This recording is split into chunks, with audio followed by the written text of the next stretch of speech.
أعوذ بالله من الشيطان الرجيم. بسم الله الرحمن الرحيم. ووهبنا لداود سليمان نعم العبد إنه أواب إذ عرض عليه بالعشي الصافنات الجياد فقال إني أحببت حب الخير عن ذكر ربي حتى توارت بالحجاب ردوها علي فتفق مسحا بالسوق والأعناق ولقد فتنا سليمان وألقينا على كرسيه جسدا ثم أناب قال رب اغفر لي وهب لي ملكا لا ينبغي لأحد من بعدي إنك أنت الوهاب فسخرنا له الريح تجري بأمره رخاء حيث أصاب والشياطين كل بناء وغواص وآخرين مقرنين في الأصفاد هذا عطاؤنا فامنن أو أمسك بغير حساب وإن له عندنا لزلفى وحسن مآب۔ اور ہم نے حضرت داؤد علیہ السلام کو سلیمان بیٹا عطا کیا اور وہ بہترین بندہ تھا۔ یقیناً سلیمان بہت زیادہ اللہ کی طرف رجوع کرنے والے تھے، اور وہ واقعہ بھی یاد کرنے کے لائق ہے جس وقت ان کے سامنے شام کے وقت اعلیٰ نسل کے عمدہ گھوڑے پیش کیے گئے معائنے کے طور پر، تو انہوں نے ارشاد فرمایا کہ میں نے مال کی محبت اپنے پروردگار کی یاد ہی کی وجہ سے اختیار کی ہے، یہاں تک کہ وہ گھوڑے پردے میں چلے گئے۔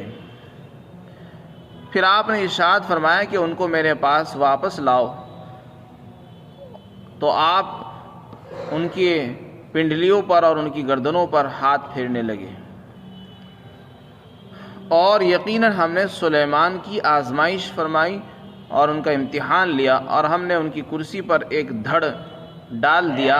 پھر انہوں نے اللہ کی طرف رجوع فرمایا اور یہ فرمایا، اے میرے رب مجھے معاف فرما دے اور مجھے ایسی بادشاہت اور سلطنت عطا فرما کہ جو میرے بعد کسی اور کے لائق نہ ہو۔ اے پروردگار، یقیناً آپ ہی بہت زیادہ عطا کرنے والے ہیں۔ چنانچہ ہم نے ان کے لیے ہوا کو ان کے تابع کر دیا۔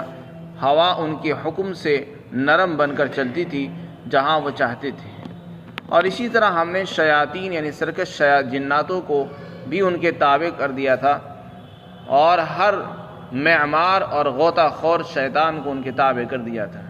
اسی طرح اور دوسرے جنات کو بھی ہم نے ان کے تابع کیا جو زنجیروں میں جکڑے رہتے تھے، اور یہ ارشاد فرمایا کہ یہ ہماری طرف سے عطیہ اور بخشش ہے۔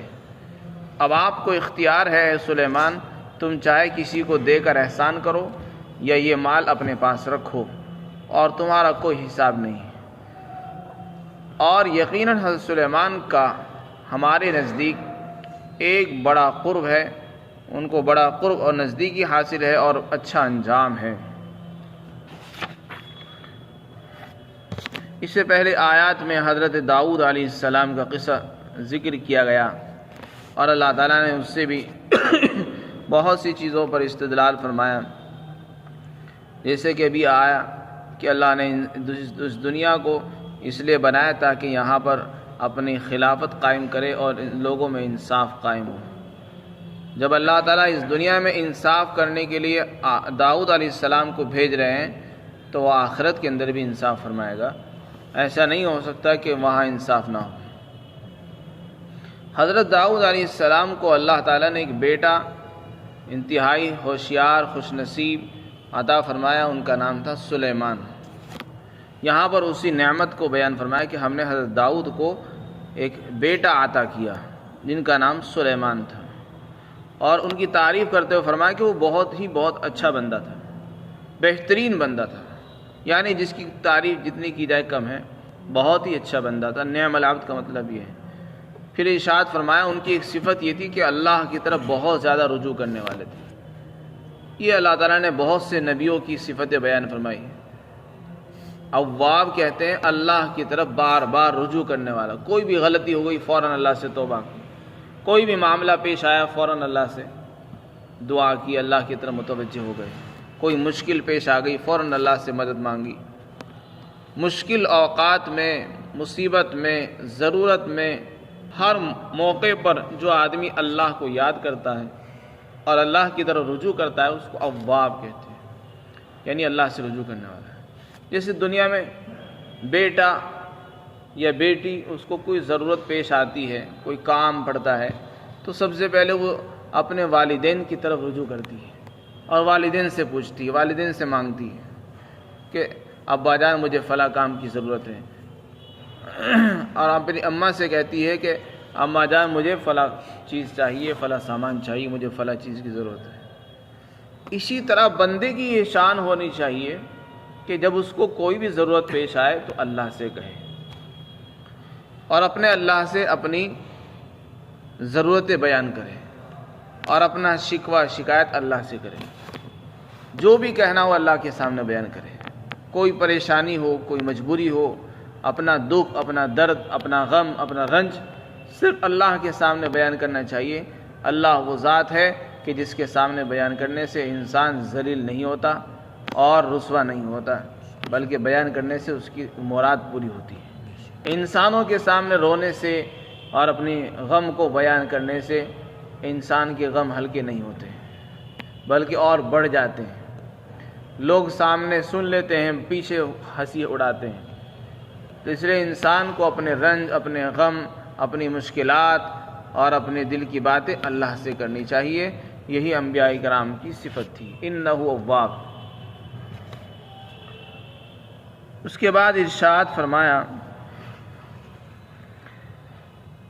کہ ایک واقعہ یہ پیش آیا. شام کا وقت تھا, ان کے سامنے گھوڑے پیش کیے گئے. گھوڑے عموماً جہاد کے لیے پالے جاتے تھے اس زمانے میں, اور آج بھی پالے جاتے ہیں. گھوڑا اللہ نے ایک ایسی چیز بنائی ہے جو جہاد میں اور جنگ کے اندر کام آتا ہے, اور ایسا جانور ہے کہ انسان کتنا ہی ترقی کر لے, ایٹم بم بنا لے, ہوائی جہاز بنا لے, جنگی جہاز بنا لے, میزائل بنا لے, بندوقیں بنا لے, لیکن گھوڑے کی ضرورت پھر بھی رہتی ہے. کیونکہ بہت سے علاقے, بہت سے جگہیں ایسی ہوتی ہیں کہ وہاں چڑھنا مشکل ہوتا ہے.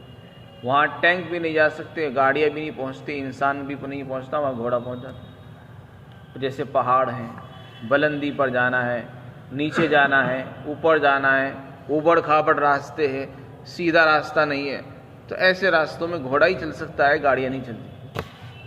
تو جہاں ساری انسانوں کی بنائی ہوئی ٹیکنالوجی فیل ہو جاتی ہے, وہاں اللہ کی بنائی ہوئی یہ مخلوق کام آتی ہے. چنانچہ آج بھی ہمارے اس ملک کی فوج کے اندر گھوڑے شامل ہیں, اور تمام ہی لوگوں کی حکومتوں کے اندر فوج میں گھوڑے شامل ہوتے ہیں. ان کی باقاعدہ پرورش ہوتی ہے اور ان کی نگرانی ہوتی ہے, ان پر خرچ کیا جاتا ہے. تو حضرت سلیمان علیہ السلام چونکہ بادشاہ تھے, اللہ نے ان کو بادشاہت کے ساتھ ساتھ نبوت بھی عطا فرمائی تھی, تو ان کے پاس گھوڑے تھے. تو گھوڑے ان کے سامنے پیش کیے گئے, انہوں نے ان سب کا معائنہ کیا. آپ کا جلال بہت زیادہ تھا, اور وہ گھوڑے بھی کوئی معمولی قسم کے نہیں تھے, اعلیٰ نسل کے تھے, اصیل گھوڑے تھے جو اونچی نسل اور خاندان کے تھے. اور فرمایا عمدہ گھوڑے تھے, کوئی گھٹیا اور ہلکے گھوڑے نہیں تھے, بہت مہنگے گھوڑے تھے. اور شام کے وقت ان کے سامنے پیش کیے گئے, انہوں نے ان کا معائنہ فرمایا. معائنہ کرنے کے بعد آپ نے ارشاد فرمایا, آپ بہت خوش ہیں ان کو دیکھ کر, اور اپنی خوشی کے اندر فرمایا کہ میں جو ان سے محبت کرتا ہوں, یہ اس لیے نہیں کرتا ہوں کہ یہ میرے رعب اور دبدبے کا سبب ہیں, اور لوگ دیکھیں گے دیکھو کتنے سارے گھوڑے, کتنے عمدہ گھوڑے, کتنی عالی شان ان کے پاس سواریاں ہیں, اس لیے ان سے محبت نہیں کرتا ہوں, بلکہ میں ان سے اس لیے محبت کرتا ہوں کیونکہ میرا رب اس سے راضی ہوتا ہے, اور میرے رب کے کام آتے ہیں گھوڑے. یعنی جہاد میں اللہ کے کلمے کو بلند کرنے کے لیے, دین اسلام کی اشاعت کے لیے کام آتے ہیں, اس لیے میں نے ان سے محبت کی. تو میری ان سے محبت مال کی محبت کی وجہ سے نہیں ہے, بلکہ اپنے پروردگار کی وجہ سے. یہ ارشاد فرمایا, تاکہ لوگوں کو یہ نہ ہو کہ یہ تو دنیا دار بن گئے، یہ دنیا سے محبت کرنے لگے، تو آپ نے اس کی صفائی پیش فرمائی۔ اتنے میں وہ گھوڑے چلتے بنے، یعنی وہ استبل میں پہنچ گئے، لوگوں نے ان کی جگہ پہنچا دیے جہاں وہ بنتے ہیں استبل کے اندر، اور وہ آپ کی نگاہوں سے اوجھل ہو گئے۔ پھر آپ کو خیال آیا تو آپ نے دوبارہ سے ان کو بلوایا کہ ان کو گھوڑوں کو واپس لاؤ۔ چنانچہ دوبارہ لایا گیا ان کو، اور پھر آپ نے ان پر ہاتھ پھیرنا شروع کیا، ان کی پیشانی پر، ان کی گردنوں پر اور ان کی پنڈلیوں پر ہاتھ پھیرنے لگے، اور اس سے اللہ کا شکر ادا کیا۔ یہ تفسیر جو آیت شریفہ کی گئی ہے، حضرت ابن عباس رضی اللہ عنہ سے منقول ہے۔ امام طبری نے بھی اسی کو، امام رازی نے بھی اسی کو اختیار فرمایا ہے، اور یہی قرآن کے الفاظ کے زیادہ مناسب اور قریب بھی ہے کہ یہاں پر ان کے اس شکر کو بیان کیا گیا ہے۔ اس سے یہ بات معلوم ہوتی ہے کہ جب اللہ تعالیٰ کسی کو کچھ مال دے، دولت دے، عہدہ اور منصب عطا فرمائے تو اس کو غرور نہیں کرنا چاہیے، بلکہ شکر ادا کرنا چاہیے، اور مال کے ملنے کے بعد اللہ کے ذکر اور اس کی یاد سے غافل بھی نہیں ہونا چاہیے، بلکہ اللہ کو یاد رکھنا چاہیے۔ یہ شکر کا تقاضا ہے۔ جب انسان کو اللہ کچھ دے تو اللہ کو کسی حال میں فراموش نہ کرے، نہ بھولے۔ حضرت سلیمان علیہ السلام کو جب اللہ نے سب سے عمدہ گھوڑے عطا فرمائے تو انہوں نے اللہ کو فراموش نہیں کیا، بلکہ اللہ ہی کو یاد کیا، اور یہ کہا کہ مجھے جو ان سے محبت ہے وہ اللہ کی محبت کی وجہ سے، کیونکہ یہ اللہ کے کام آتے ہیں، اللہ کے دین کے لیے کام آئیں گے۔ ایک تفسیر تو اس کی یہ ہے۔ ایک دوسری تفسیر بھی بعض علماء نے فرمائی ہے، جس میں ایک مستقل جماعت ہے اور بہت سے صحابہ اکرام ہیں سے منقول ہے۔ وہ یہ ہے کہ ایک مرتبہ حضرت سلیمان علیہ السلام گھوڑوں کا معائنہ کر رہے تھے، اور آپ کا رعب، دبدبہ، جلال تھا۔ اسی عرصے میں سورج چھپ گیا، اور آپ کی نماز کا جو وقت تھا وہ نکل گیا، آپ کی نماز چھوٹ گئی۔ اس پر آپ کو بڑا افسوس ہوا، احساس ہوا، تو آپ نے ارشاد فرمایا کہ اس مال کی محبت نے مجھے میرے رب کی یاد سے غافل کر دیا ہے، مجھے بھلا دیا ہے، اور سورج چھپ گیا۔ تو پھر آپ نے ان گھوڑوں کو بلوایا، اور ان کو بلوا کر ان کو ذبح کر ڈالا، ان کی قربانی کر دی، ان کی گردنیں بھی کاٹی اور ان کے کونچے یعنی ان کے پنڈلیاں بھی کاٹ ڈالی۔ ان کی شریعت میں جیسے اونٹ اور گائے اور بکری کی قربانی ہوتی تھی، اسی طرح گھوڑوں کی قربانی بھی ہوتی تھی۔ یہ تفسیر بھی وہ لوگوں نے بیان فرمائی، لیکن پہلی والی جو تفسیر ہے وہ قرآن کے الفاظ کے زیادہ قریب ہے، اور وہی حضرت ابن عباس مفسر قرآن نے پسند فرمائی ہے۔ اس کے بعد دوسری آیت شریفہ میں ایک اور قصہ بیان کیا حضرت سلیمان علیہ السلام کا۔ حضرت سلیمان علیہ السلام کی آزمائش اللہ نے فرمائی۔ امتحان کو آزمائش کہتے ہیں۔ وہ کیا آزمائش تھی وہ قرآن نے بھی بیان نہیں کی، نہ کسی مستند اور معتبر روایت سے وہ ثابت ہے، بلکہ اگر کوئی حدیث ہے تو وہ ضعیف ہے۔ چنانچہ بعض لوگوں نے وہ بیان کیا ہے وہ قصہ کہ حضرت سلیمان علیہ السلام نے ایک مرتبہ یہ کہا کہ آج رات میں 70 بیویوں کے پاس جاؤں گا یا ان سے صحبت کروں گا، اور ہر عورت حاملہ ہوگی، اور ہر عورت سے ایک بچہ، ایک شہسوار پیدا ہوگا، اور وہ اللہ کے راستے میں جہاد کرے گا۔ آپ کے پاس فرشتہ موجود تھا، فرشتے نے کہا کہ انشاءاللہ کہہ لیجئے، لیکن آپ نے انشاءاللہ نہیں کہا، بلکہ اپنے دل میں جو اعتقاد خالص تھا اللہ کے بارے میں اسی پر اعتماد اور اتفاق کیا، اور انشاءاللہ نہیں کہا۔ چنانچہ آپ رات کو تمام بیویوں کے پاس پہنچے، لیکن کوئی بھی حاملہ نہیں، صرف ایک عورت حاملہ ہوئی، اور اسی سے ایک بچہ پیدا ہوا، وہ بھی ادھورا، جس کا آدھا دھڑ نہیں تھا۔ اس پر ان کو احساس ہوا اپنی غلطی کا، اور انہوں نے پھر اللہ کی طرف رجوع فرمایا اور اللہ سے توبہ کی کہ اللہ مجھے معاف فرما، اور پھر دعا فرمائی کہ اے پروردگار مجھے ایسی سلطنت عطا فرمانا جو کسی اور کو نہ ملی ہے، اور آپ بہت زیادہ عطا کرنے والے ہیں۔ چنانچہ اللہ تعالیٰ نے پھر ان کو بدلے میں ایسی بادشاہت عطا فرمائی جو کسی اور کو نصیب نہیں ہوئی۔ چنانچہ حضرت سلیمان علیہ السلام کو اللہ نے پوری دنیا پر سلطنت عطا فرمائی، صرف انسانوں پر ہی نہیں، جناتوں پر بھی حکومت تھی، ہواؤں پر بھی تھی، پرندوں پر بھی تھی۔ اللہ تعالیٰ نے ان کو ایسی حکومت عطا فرمائی، اور ایسی حکومت تھی کہ وہ ہوا آپ کو ایک صبح میں 1 مہینے کی مسافت کی دوری تک لے جاتی تھی، اور شام کو 1 مہینے کی مسافت کی دوری تک لے جاتی تھی، پہنچاتی تھی۔ اور صرف حضرت سلیمان ہی نہیں، آپ کا ایک تخت تھا، تخت کے اوپر آپ سوار ہو جاتے، اور آپ کے جو کابینہ کے لوگ تھے، وزیر تھے، وزراء ہے، معاونین تھے، سب لوگ شریک ہو جاتے، اور آپ کی سلطنت کے سارے لوگ اس پر سوار ہو کر، اور پھر وہ ہوا آپ کو لے کر چلتی تھی، جہاں آپ جانا چاہتے تھے وہاں پہنچا دیا کرتی تھی۔ یہ ایسی سلطنت اللہ نے آپ کو عطا فرمائی۔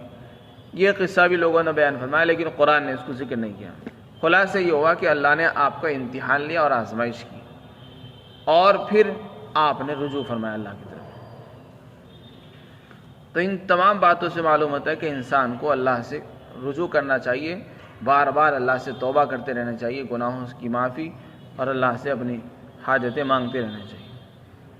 انک انت الوہاب، بے شک آپ بہت زیادہ عطا کرنے والے ہیں۔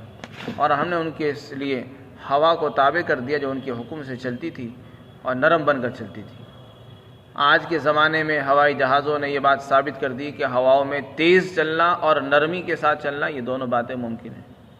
پہلے ہو سکتا ہے یہ بات لوگوں کی عقل میں نہ آتی ہو کہ ایک انسان تیزی کے ساتھ ہوا میں چلے اور وہ آرام سے بھی رہے، ایسا کیسے ہو سکتا ہے؟ ہوائی جہاز سے یہ بات ثابت ہو گئی کہ وہ تیز بھی چلتا ہے اور لوگ سکون کے ساتھ بیٹھے رہتے ہیں، آرام بھی کر دیتے ہیں، سوتے بھی ہیں۔ والشیاطین، اسی طرح فرمایا اللہ تعالیٰ نے حضرت سلیمان کے تابع جنات کو، سرکش شیاطین کو بھی کر دیا تھا۔ ایسے ایسے جنات تھے جو تعمیر کرتے تھے، بڑے بڑے عمارتیں، محل، مکانات بناتے تھے، اور سمندر میں غوطے لگاتے تھے۔ سمندر کے اندر حکم دیا کرتے تھے کہ سمندر کی جو خزانے ہیں، ہیرے جواہرات ہیں، اللہ نے جو خزانے سمندر میں رکھے ان کو نکال کر لاؤ۔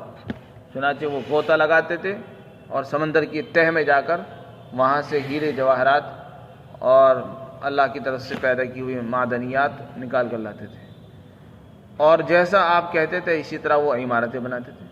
چنانچہ بیت المقدس بنوایا گیا، وہ انہی کے ذریعے سے اللہ آپ نے بنوایا، اور آپ اسی حال میں بناتے بناتے انتقال فرما گئے، جس کا ذکر سورہ سبا کے اندر بھی گزرا ہے۔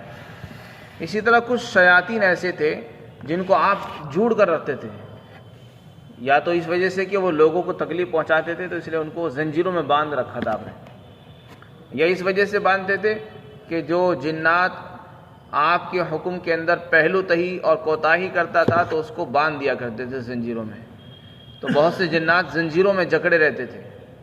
تو اس طریقے سے اللہ تعالیٰ نے جناتوں پر بھی آپ کو اقتدار عطا فرمایا تھا، اور یہ اقتدار عطا فرما کر آپ کو مالک بھی بنا دیا تھا، اور یہ کہا تھا کہ یہ ہماری طرف سے عطیہ ہے، اب آپ کو اختیار ہے اس میں سے جس کو چاہو دینا چاہو دے دو، اور اگر سارا اپنے پاس رکھنا چاہو تو اس کا بھی اختیار ہے، اور تم سے کوئی حساب نہیں ہوگا اس کے بارے میں۔